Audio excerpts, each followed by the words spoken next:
basically. But yeah, Yeah. some other agents, like what was Alan Dulles up to in Switzerland? Do you know at all? Like, or was Oh, he just oh out? yeah. I was 'Cause just he wanting to seemed to be mention one of the only guys out of the country. But yeah, what were you saying, yeah. sorry?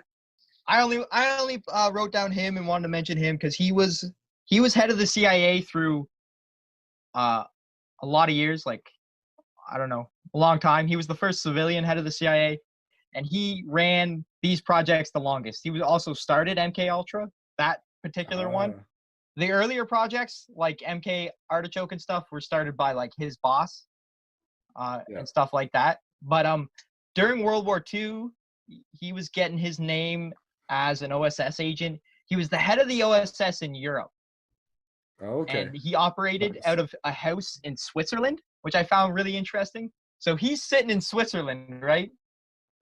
Yep.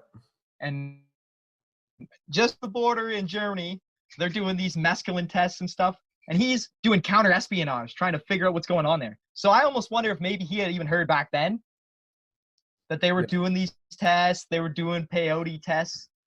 And another interesting thing is he's in Switzerland when LSD is invented. That's where Yeah. he's operating out of, right? In the same years. Yeah, I thought both those things were really interesting. that was a Go big ahead. question I had for a long time. Like, what kind of ties did Hoffman have, or the research facilities Hoffman was at, without him knowing, possibly even have to this? And all it was like a synthetic drug / psychedelic drugs boom Yeah. at the Well, time I in don't Germany know. and Europe.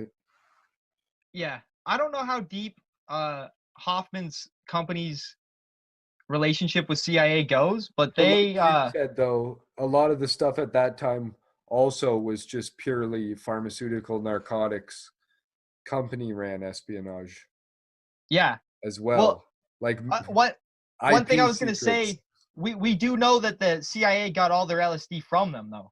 I don't know how Yeah. deep the connection is, but they bought it all. So did Russia also though. We were Oh, actually competing to buy. I have a little note in there at some point. It's probably near the bottom. there's We were so many actually notes competing here. to buy the LSD from the company.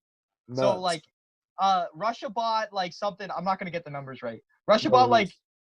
like 10,000 LSD tablets.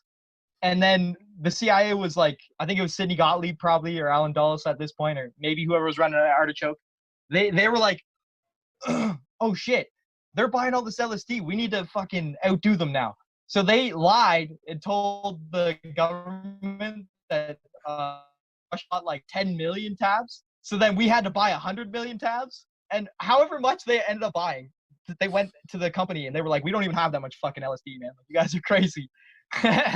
That's awesome. That's awesome. So then they bought all of it and they had to like get rid of it like a bad Yeah. Oh yeah. It like was fucked too, because they literally went there with like huge black duffel bags full of cash. nice, I nice. I have a note Because about that one how of the the FMB got all their money too, right? Was probably cash. yeah was yeah fucking all the confiscated drug money. What one Yeah. funny thing, George White actually got a lot of his drugs that weren't LSD. He got a lot of them from there's a warehouse outside of New York City where the FNB stored all of the drugs that they confiscated. So he used to just drive there and he'd like take heroin or cocaine or whatever to use in these drug experiments. So yeah, and it says James